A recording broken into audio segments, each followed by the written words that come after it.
Hey, welcome back to Credit Table. So it's been quite a while since I made a long form video, and there's a good reason why. Um, well, I've been busy, if I may be so honest with you. Um, so around, you know, late August until early September, I was part of a project wherein I have to draw, you know, mm, a list of Malaysian icons, and I felt like, okay, I can maybe do this. So I took it on, and I completely and utterly underestimated just how much it would burn me on the inside. And yeah, that's really the long and short of it. And I don't know if you know this, but making drawings kind is very difficult. That which is why I mostly resorted to making short videos consisting of me drawing over like some story times and whatnot. So yeah, but yeah, but I don't know why I keep saying but it's a habit that dies hard, I suppose. Um, So today I'm going to draw somebody that's kind of special in my heart. Not exactly draw, but more shading this somebody that I kind of look up to. It's this actor named Jerry Harden, and if you know your X Files, you will know that he played Deep Throat. And as you may have gathered, I've been, on a bit of an X Files bender for the past couple of months. So here goes nothing. So over, as many of you know, I've made a review of the show earlier, into this channel's history, and I suppose it's a good time for me to kind of talk to you about it. So this is essentially kind of like an off-the-cuff review for season 2. So first of all, before I start everything, I want you to know that this video here was a live feed from a Facebook live stream that I downloaded and then subsequently uploaded on to YouTube. I would have, if I had the subscriber count, I would have been able to just do the live streams right then and there, and I don't have to worry about anything. The problem is, in order to access that, I have to get 1,000 subscribers. So if you will, please like, subscribe, share this video. I kind of want to. I I don't know what I'm really doing right now. I'm just toppling all over my words. Hopefully after this I'm just gonna be a bit more articulate from this point on, okay? So, now, we're gonna move on to the actual drawing part of the video. Right, so, what... So, the main reason why I decided to put this lines here is because if you put the lines here, you're gonna set some kind of like what do you call that? Some kind of aspect ratio. That means you don't have the risk of like adding in way too much detail that's just not needed for this drawing. So that's the reason why I decided to put this on there. So I'm gonna erase the excess here. So in the 2 months since I reviewed the first season of the X-Files, I've drawn both Walter Skinner and the CSM, the chain smoking man. So I suppose, why not draw John Doggett? Why not draw Reyes? And why not draw Deep Throat? So this is kind of like a plan here. And in the meantime, why don't I just talk about the X-Files just a tiny bit? Right. So, Deep Throat. I really like Deep Throat. And not just because his name conjures up images of some really naughty movies. But, yeah. The first time I saw this character, I straight up thought, okay, this is the chain smoking man. Not realizing that the chain smoking man was actually in episode 1 of the X-Files.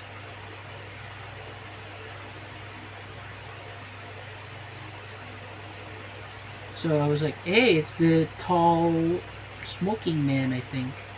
Not knowing that he is named Deep Throat.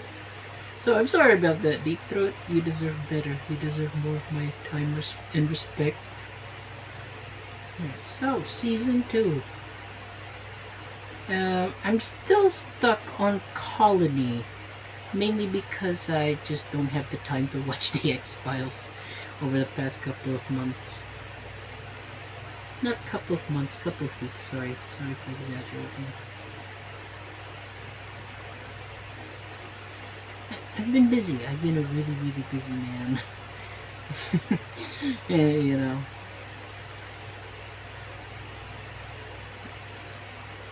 Sometimes the life just took precedence, you know. But anyway.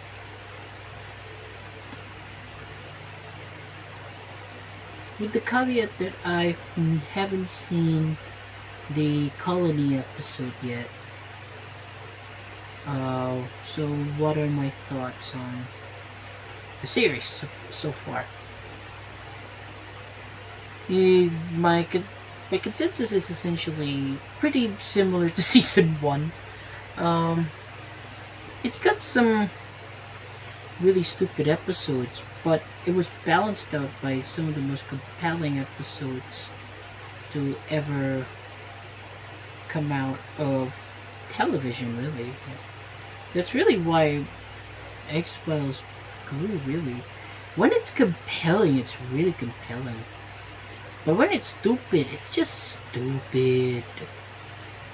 So to those of you who wanted to watch the X-Files, you can essentially divide it to two. To essentially two distinct, era. Before Dwayne Barry and after Dwayne Barry. And the behind the scenes reason is because for essentially the first half of season 2, Gillian Anderson, who played Scully, was pregnant. Therefore, they couldn't put her in a lot of episodes. So they just opted to have, Mulder and Scully do a lot of their missions like separately. That's why, there were a lot of scenes where Mulder and Scully just talks over the phone or something. They won't have a lot of like direct interaction with one another. They still have it, but something is up. And then when you find out that she's pregnant and they couldn't do much with her, that explains it. I'm pretty certain that they pulled the whole abduction subplot out of their ass to explain why Jillian wasn't in a lot was involved in a lot of the action. You know, wouldn't be the first time, but you know what? They did what they can do. Whatever. It's it makes for some compelling television.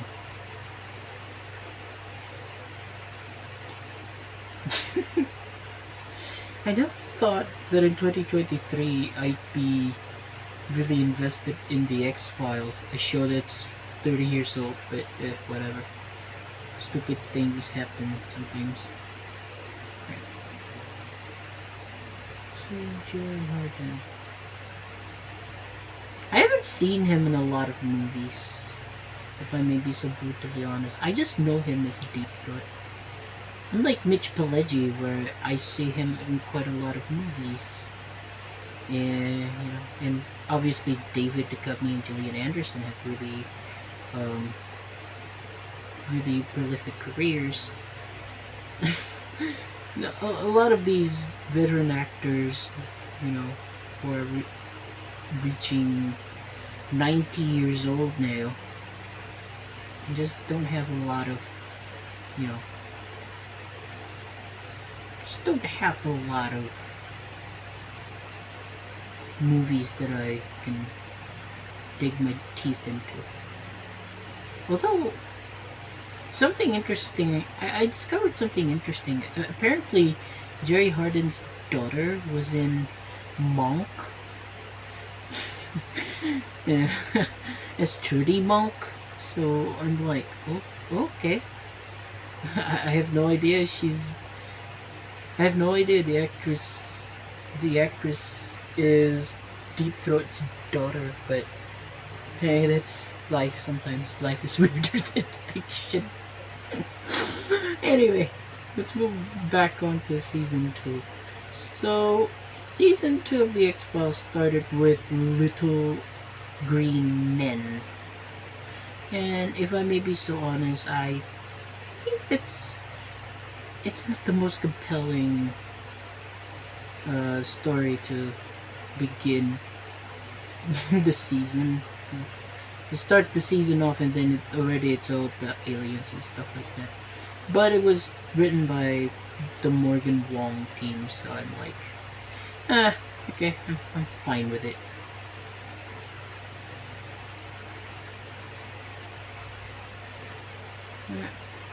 I don't know, it just doesn't grab me. I don't I don't like that episode, but I can't call it a bad episode either. It's just eh.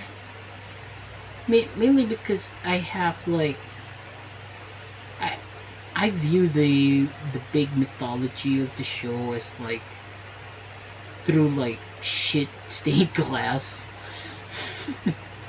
I I'm one of those freaks that watch the later season of the X Files first. You know, not and I don't understand why it's such a big phenomenon back then. I was like, really, this is the show that dominated the 90s, really. This is the people's introduction to Gillian Anderson. What the frick is this? This is the role that got Gillian Anderson an Emmy, really. Okay. And then I didn't bother with the series for 7 years. And then, yeah, and then in 2023, something possessed me, and it's called the Gillian Anderson Fan Edits. And I'm like, hey, this lady is actually pretty cool. And then I began watching the X Files, and I'm like, I'm in love. I'm in love with it, but I also know how it ended, so I'm like frustrated. It's like no, it's like being from the future and you know,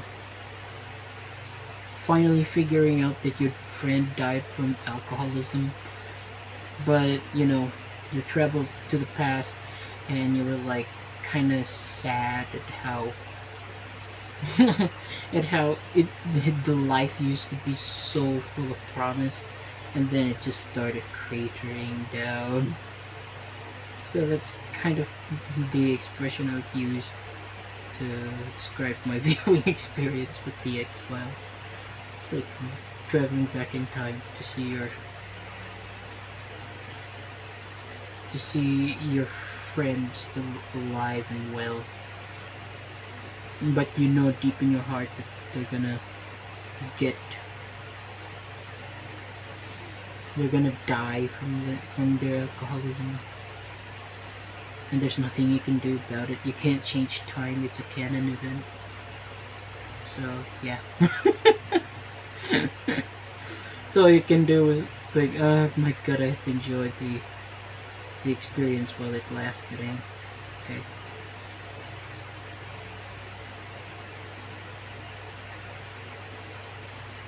Anyway, back to season 2. I kept freaking like going off topic. What the hell? Okay.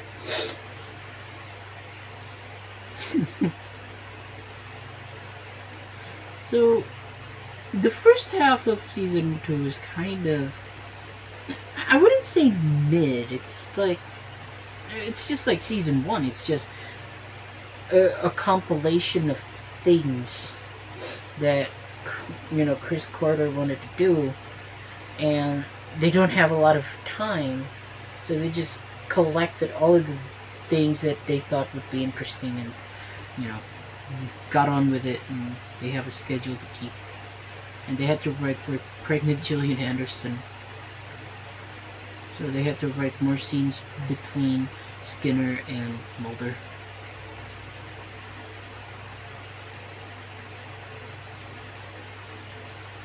And Krychek. Oh yeah, I forgot. I forgot to mention this, but I think this is the season where Krychek is really starting to gain prominence in the show. Yeah, previously, the actor does appear as a guest star on the show as a different character, in the gender bender episode, yeah. And he was one of the victims of the, gender bending, shape shifting aliens.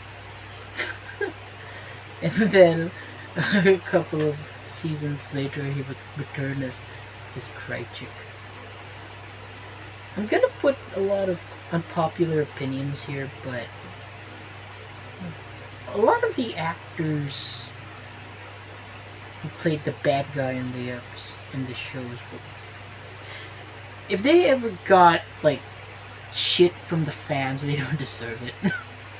Like, these are just actors. They don't deserve the abuse. I'm 100% certain that there will be people who harass Bill Davis on the street, and they don't deserve it. They don't deserve the bad treatment, because they're just playing a character. Except for Doug Hutchinson. That guy can go fuck himself.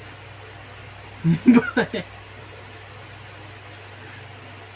except for Doug Hutchinson, you just Google what happened to Doug Hutchinson, and yeah, those of you who are wondering who is Doug Hutchinson, well, he played Percy in The Green Mile, and he played Tooms in The X-Files, the guy that can like squeeze through tight spaces and that eats the livers of its victims.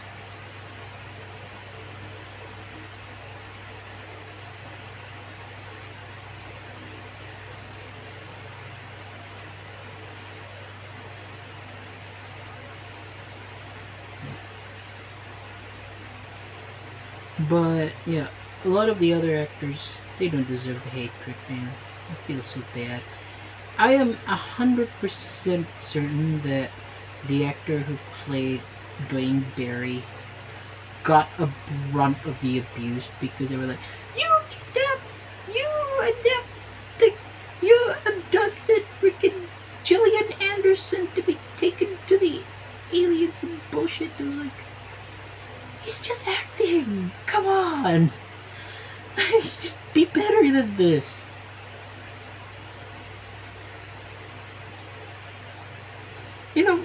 if that was the case, then why don't you just blame Willis as well? Like, what the hell?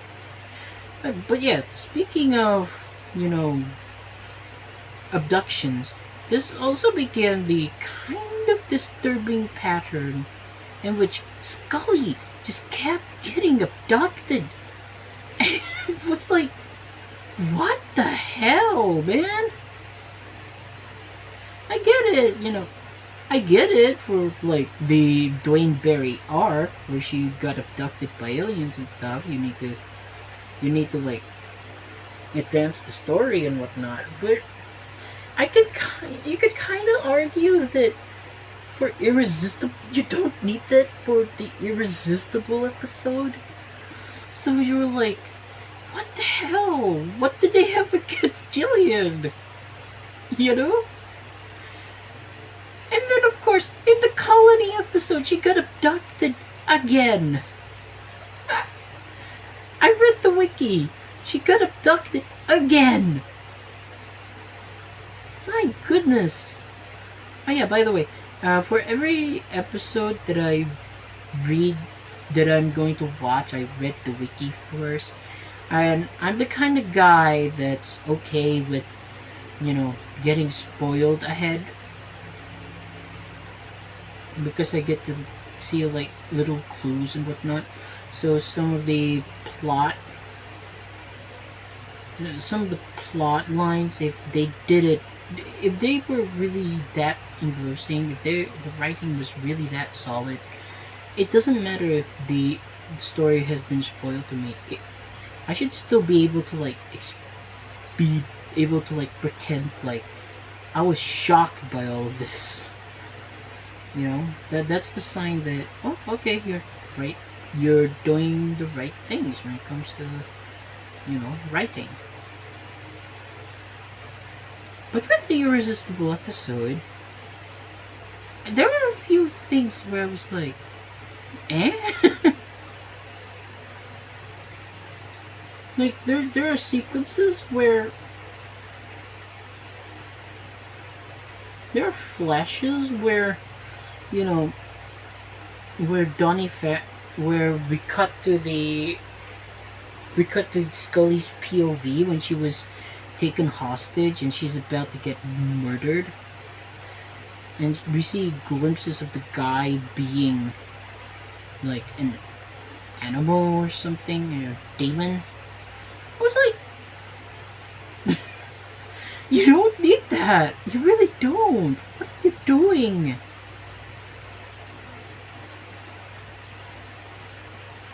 And then I read on the wiki that, you know, the character was supposed to just be a serial killer, but Fox Standards and Practices just refused to do that.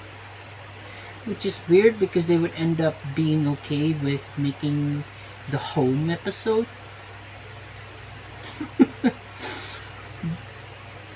I said that as if they have like a change of heart, but they gave that the home episode like its own production hell. But we're not in season 5 yet, so.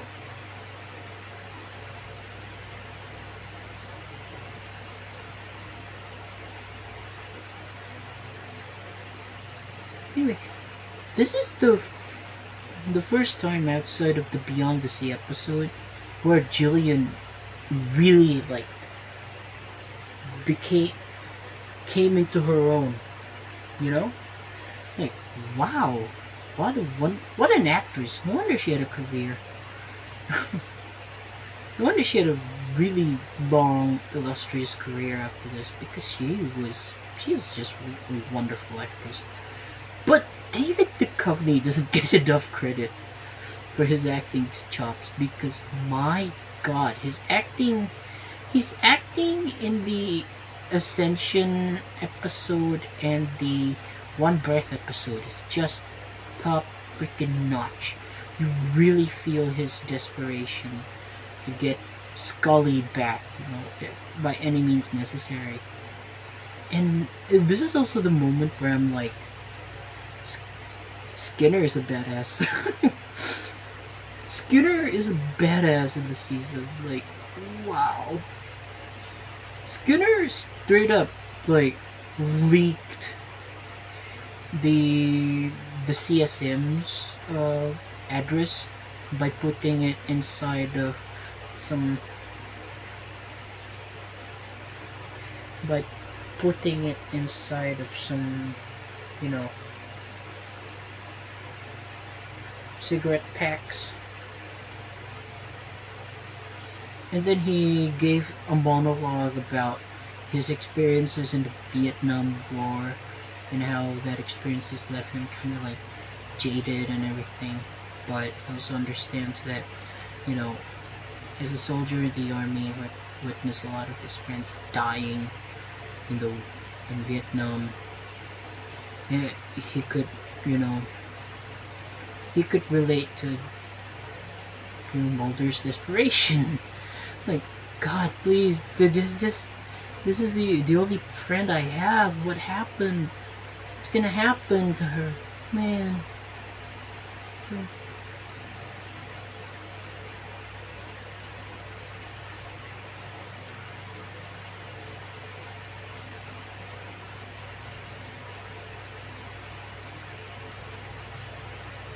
But during that episode, I don't like Skully's sister. I hated her. Me, it's like, what the hell?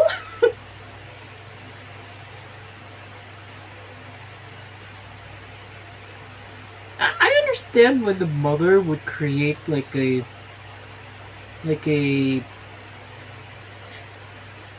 funeral stone for Dana Skully. But Skully's sister was like, you're going, if she's not meant to survive, then god damn it, it's not natural for us to keep her suffering like this. It's like, you realize you're talking about your sister, right? By all means, you don't know if she's alive or not. Like, come on. This is the X-Files. Come on. Stupider shit has happened for less, so freaking wait, eh?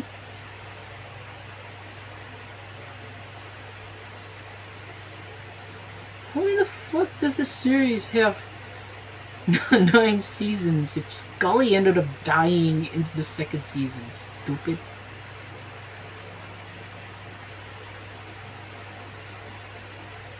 But she did give some really good zinger of her own near the end, where he was like, you're going down a dark path and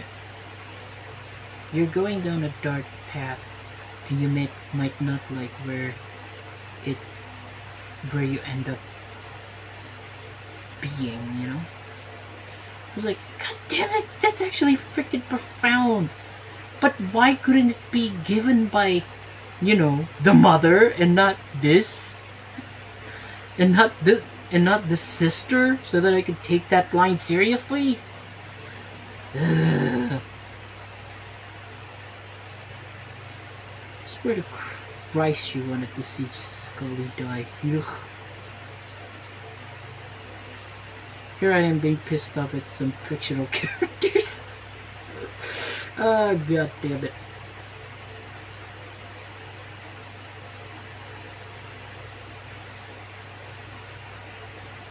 I like the host episode as well.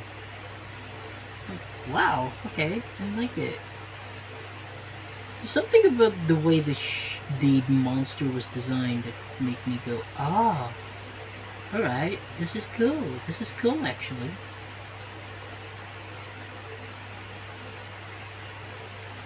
And this is one of those episodes that took full advantage of the whole, you know, that took full advantage of the body horror aspect of the X-Files. Yeah, the X-Files really had a lot of like body horror aspects. When people kept talking about the conspiracy aspects, they don't talk a lot about the body horror aspects, which I feel was severely underrated. Somehow they make the body horror feel nice and kind of toned down, you know, kind of tastefully done. It happened in Ice, and it happened in this in the host episode where the creature ended up like bursting, where the creature's larva like burst through a guy's, you know, lips. He vomited it out, and it's creepy, but it's not gratuitous. It wasn't until the revival that the violence really got gratuitous. Yes, not even Home was that gratuitous in terms of gore. Speaking of gore, the blood episode is it's another Morgan-Wong banger. Those people rarely miss, and when they do miss, it was such a spectacular miss that only the Morgan-Wong team could miss. You know, the Trinity episode. I don't like that Trinity episode, but it's a Morgan. It's a Morgan and Wong miss, and it's amazing, and I love it. That's why I'm kind of a bit heartbroken when I found out that after Die Hand die Verletzt, um, they won't. They essentially stopped writing for the show, and I really like their writings. Uh, I don't know, something about the way they write the scripts just makes it feel so like fun, and like the possibilities are really endless. And then you get to the Howard Gordon scripts, and it's all about the freaking military again. It's like okay, fine, the indoctrination of the military complex again. Gee, okay. Although, despite my complaining, I really like the Voodoo episode.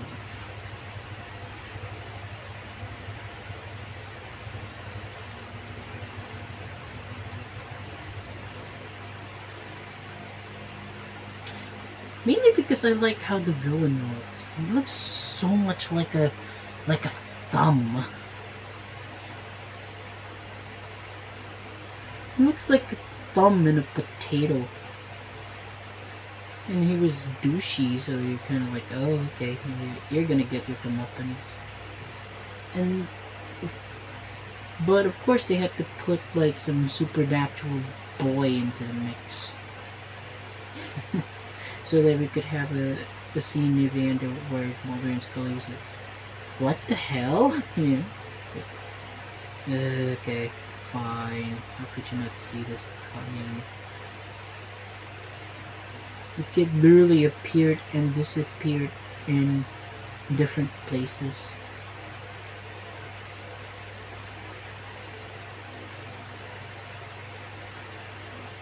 In different places at will. Which means there's a scene where Mulder and Scully brought the kid to a restaurant where they eat fries and everything. And since the boy died, it kept me one. And this is just my stupid brain doing its stupid thing. But does this mean that, you know, the restaurant staff was looking at Mulder and Scully, and they were like, why aren't these people eating the fries, and they keep ordering more fries? Or is the restaurant itself wasn't real? This is so stupid.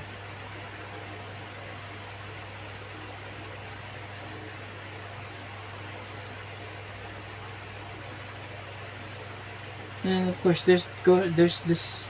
I love this one scene where Scully was experiencing like headaches and stuff, and she's having a hallucination where, you know, her hand was blistering, and then two fingers comes poking out of that wound and starts choking Skully, and her eyes were like black. It's like, dang. That is a wonderful. That's just a wonderfully creepy image. Oh my god. And of course she touches the voodoo where all the good karma was in, so she ended up being safe. But ooh, man, that scene was freaking. That was a scary scene. I liked it.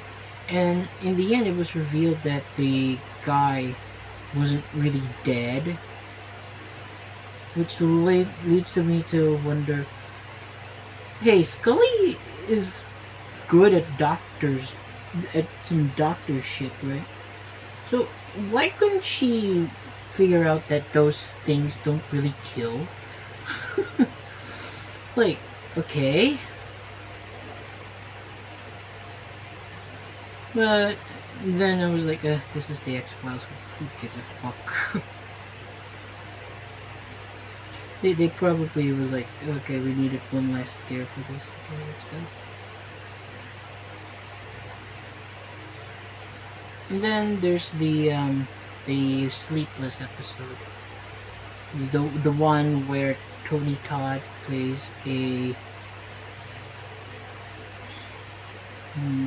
insomniac soldier psychic who ended up killing off all of his, former. Ended up killing all of the people who was stationed in the unit. So the main reason why they became an insomniac is because they underwent this procedure where it removes part of the brain that controls sleep. And they've been awake. They've been living like that for 24 years, and I'm like, huh? Okay. But it's otherwise a really good episode. I talk a lot of bullshit about, Howard Gordon's script, but yeah, he did give some pretty good things. It's just some pretty good, episodes. It's just that with Morgan and Wong, they made it fun. His episodes weren't fun. They're just overwrought and ugh.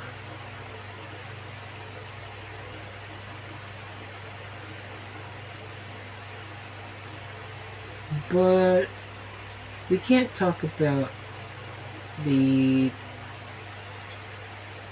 season 2 of the X-Files without talking about the Scully abduction arc. I don't know. I just the way they managed to go about, having to write for a pregnant leading actress of the show was just surprisingly creative. I really like how they managed to pan the whole thing out.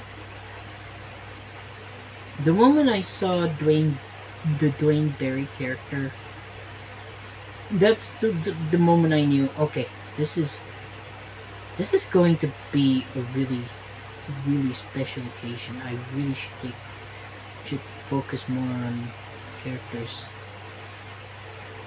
And to a certain extent, I do feel bad for for Dwayne Barry. This is you have to understand. This is a man that was tormented by visions of being abducted to the point of psychosis, and he just wants to find peace. He just wants to be able to sleep without experiencing severe flashbacks to the time where he was abducted. And then even if he wasn't like genetically fit for the experimentation. He just kept getting hounded by the aliens.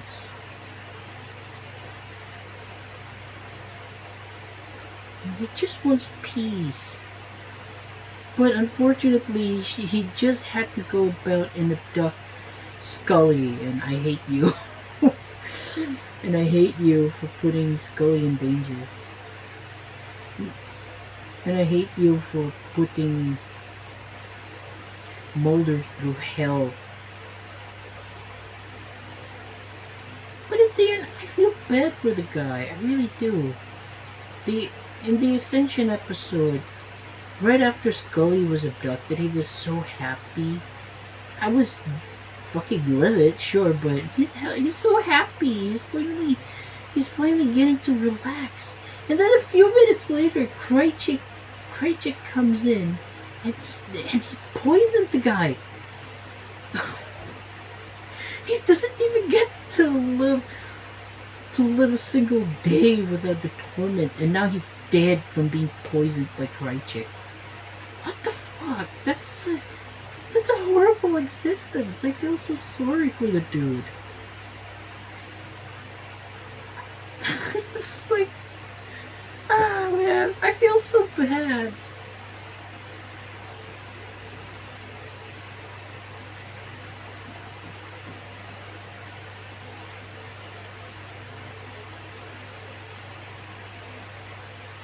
And the whole hostage situation, the way it was handled, it was actually pretty fucking tense. Like, yep, I feel like I'm in the middle of it. Oh my god.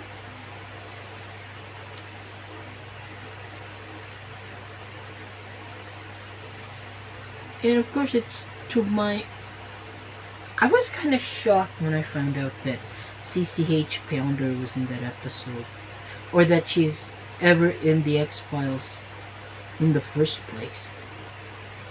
Because she just doesn't seem like the kind of actress that would be in the X-Files, you know? I didn't anticipate that at all.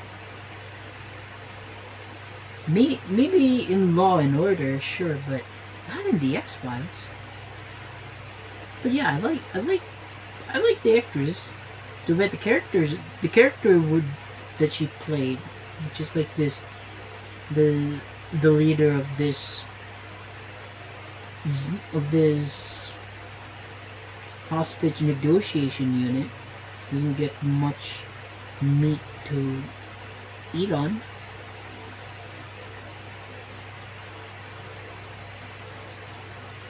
Then when Skully went to the store and she brought the tag with her, I was like, some bad shit is gonna happen to her. And then of course the tag activated Blaine Berry, and then he ended up tracking down Skully, and you know, he made his way through the window, and then he was like, and Skully was like, "Mother!" over the phone, and the aftermath of it in the Ascension episode was, wow. Like, okay, wow, this is creepy.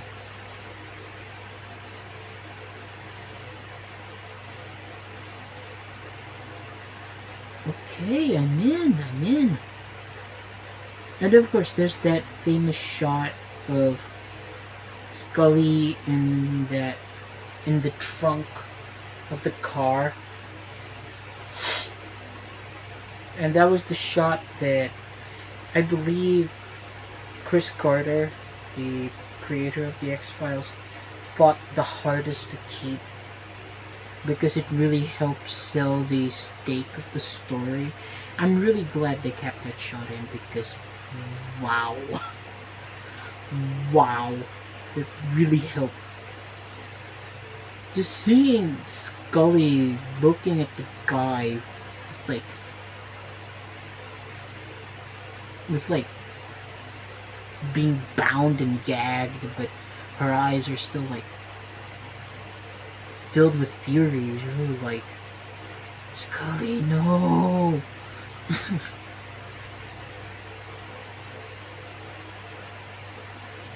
At that point, I'm like, I'm sold into this. Yeah.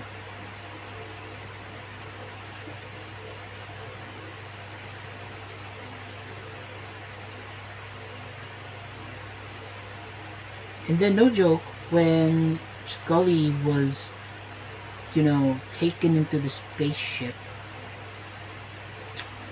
I audibly was like, no! That's how invested I was into the story. And that's also one of the main reasons why X-Files is one of the top rated shows back in the 90s. Despite everything, despite the flaws, when it hits, it really hits. Too bad, too bad the show went on for far too long.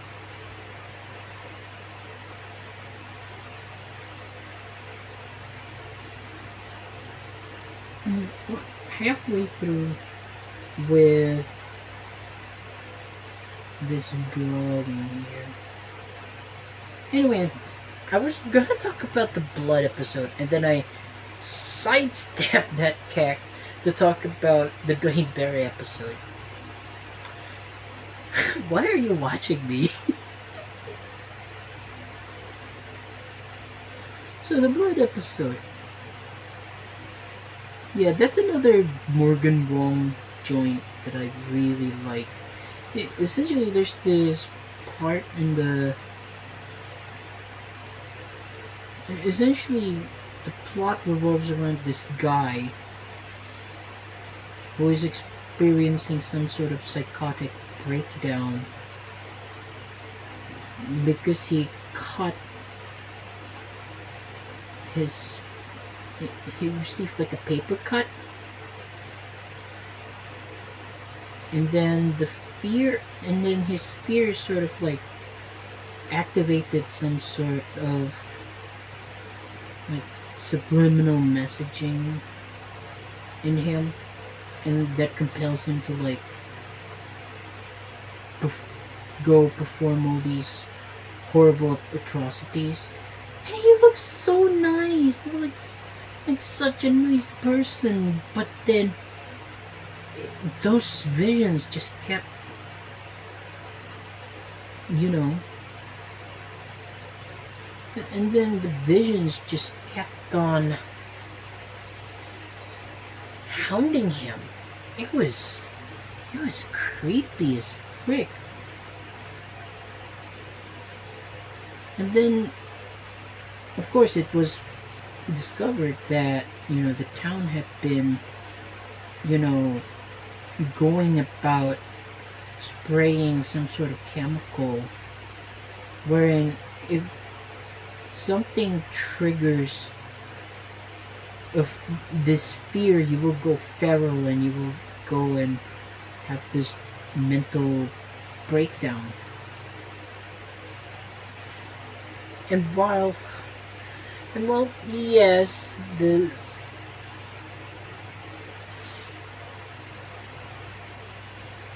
well, yes, the guy that ended up being the main point of the episode takes a lot of the credit. The mechanic scene is its own form of like that mechanic scene in the blood episode is one of the best horror short stories I've ever seen. Horror short films that I've ever seen. And just in a sequence that took place in less than 3 minutes, it establishes the threat, and it establishes what exactly the woman is afraid of, and then boom, this brutal attack just took place. And it was horrific, but you don't see much, but it's still horrific.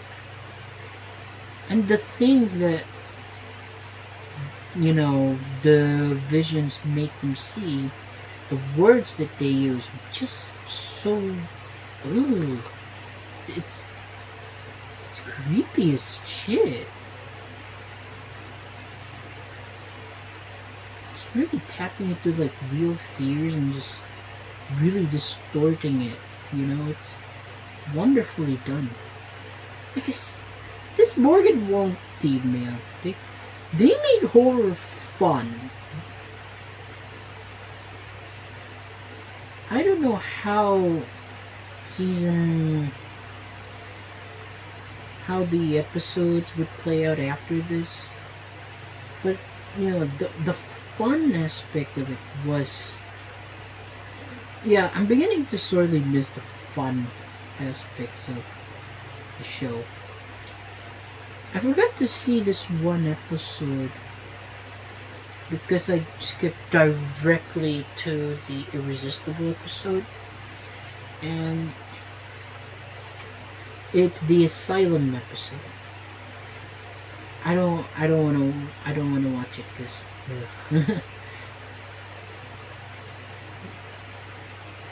because I don't know, it just wasn't interesting enough for me.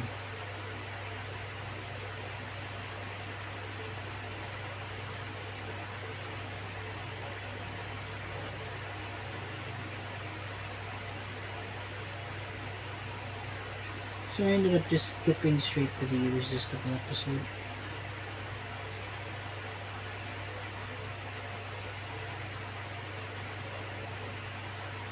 And then after that, the Dihan de Villettes episode. What a masterpiece. Oh my god. Everything I love about the X-Files is in that episode. Sick sense of humor there. Wonderful little premise there. Incredible chemistry between Scully and Mulder there. Little quirks there. And even in the credits, there are little Easter eggs, like funny Easter eggs for you to watch. And when I found it, I was like, damn, this is funny. What a note to leave on, eh? Yes, I know they would end up returning, and yes, I'm returning for the fourth season. And yes, I do know they would return for season 11 and season 10 and season 11. But for all intents and purposes, that was the end of their tenure in the X-Files. And what a way to leave. They left in the only way that Morgan and Wong knew how to leave. Just in pure... It's just pure Morgan and Wong creativity. Oh man, I love it. So, I also like the kind of really dark, satirical humor that it presented the script. It's making fun of religion.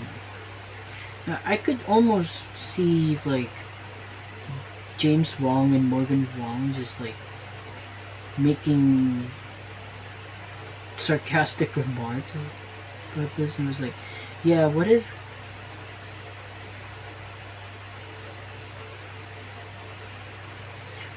Satanists have fundamentalists and stuff like that, and they believe that they've steered from the teachings of Satan, And they must repent and go back to their ways as a Satanist. It's like, oh god. And they did so in such a tongue-in-cheek manner as well. It was like, Jesus, it was like, that that episode either left you feeling really, really, really uncomfortable and weirded out, or it could leave you, or you could be like me and just laugh your ass off throughout the episode, because it really catered to my sensibilities. I have such a weird sense of humor that sometimes what I find really funny just isn't funny to people. And you could tell that they're just having a ton of blast just just writing this episode, like, oh no, so what if the rapture, but Satan is the one that did the rapture because he didn't believe in the, because the teachers don't believe in them enough. And you can imagine spending your life devoting yourself to a cause, and then you get punished for not being loyal enough to your cause. Ain't that some bullshit?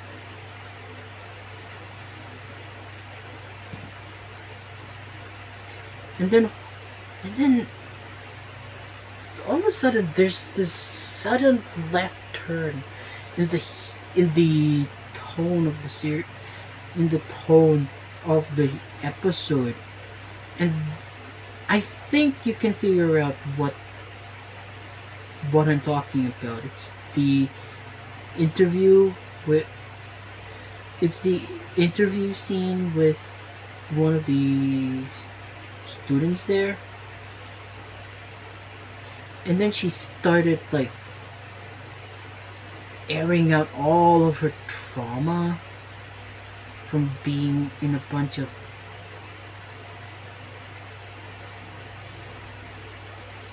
from like her memories of being in a satanic cult, and she was like tortured and sexually assaulted. It was, oh my god,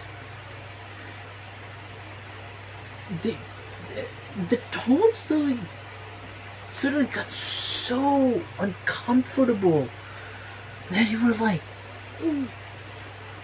I literally was like, my eyes were like, my eyes went really big and my jaw just dropped because how much the tone just changed. The previous like 10-15 minutes have been like darkly funny.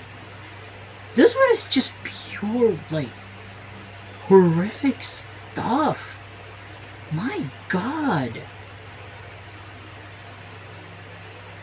And then she ended up dying, of course, because Satan killed her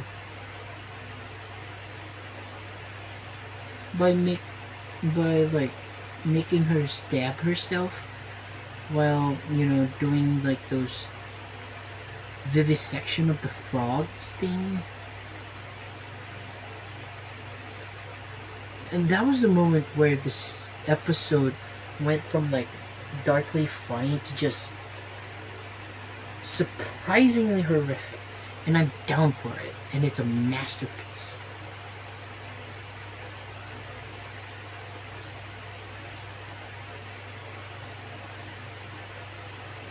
And then after that,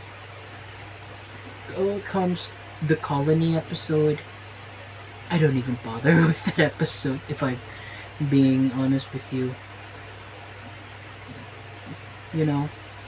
So I'm currently in a reluctant sabbatical from watching the X-Files.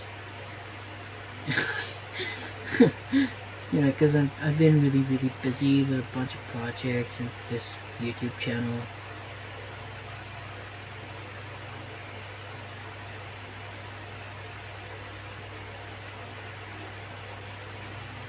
Alright, so we're almost done with Deep Throat.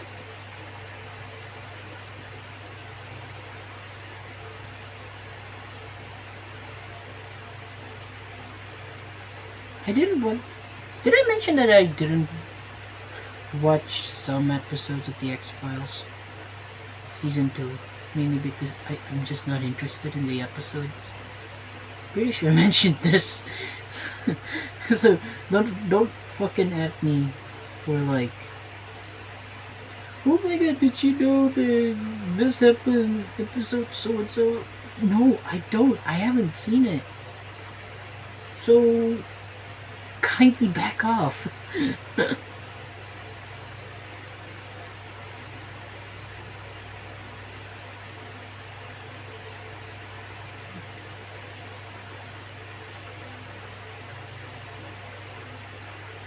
God, drawing Jerry Harden makes me want to go to watch X Files again.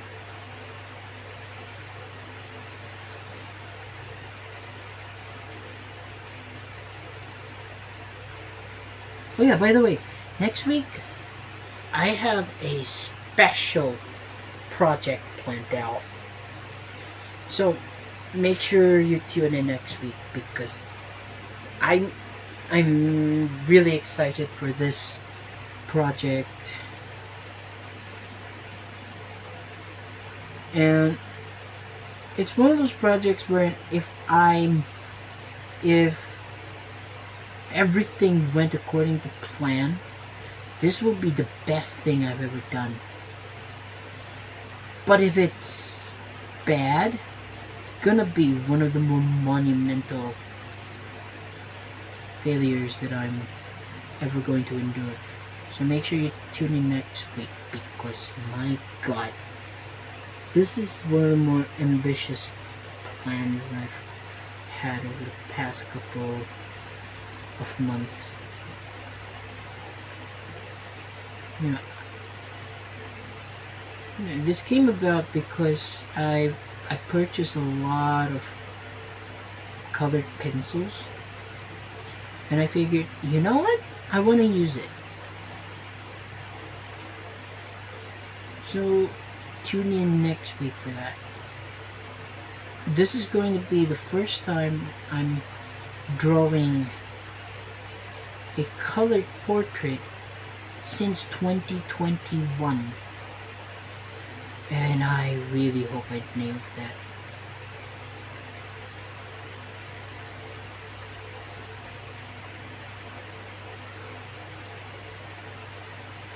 I'm equal parts excited and scared. With black and white, please, I can hide behind the contrast and all that kind of stuff. With colors, you mess up the color, and your drawings are gonna look horrific. I don't know why. I just want to torture myself this time around. Da-dee-da-dee-da-dee-da-dee-da. And I'm just gonna go down here.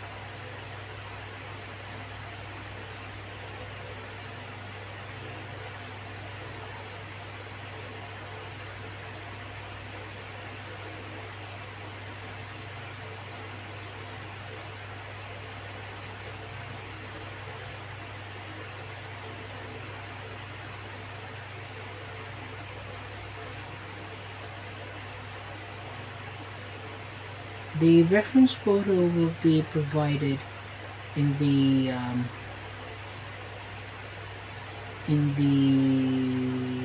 what do you call that? In the description box in the comment section below.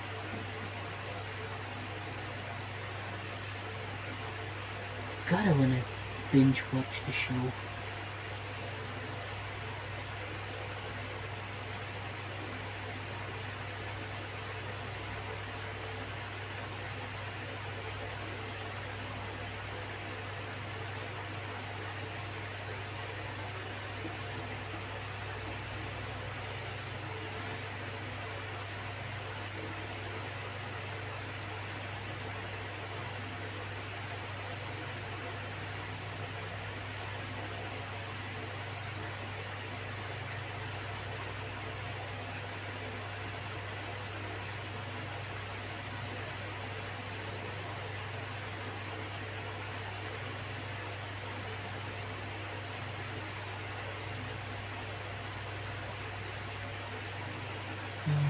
smoothing out a few of the details.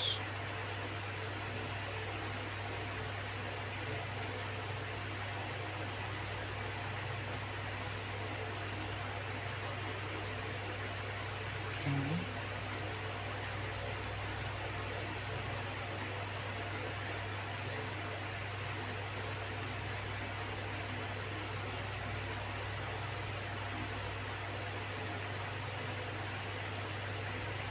Just moving it out some more.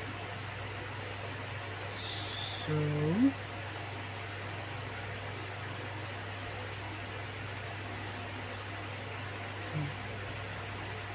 and voila! Yay! That's deep through it!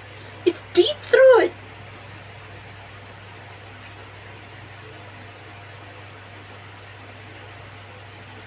So, what date is it today? So, it's the 23rd of September. 9:23.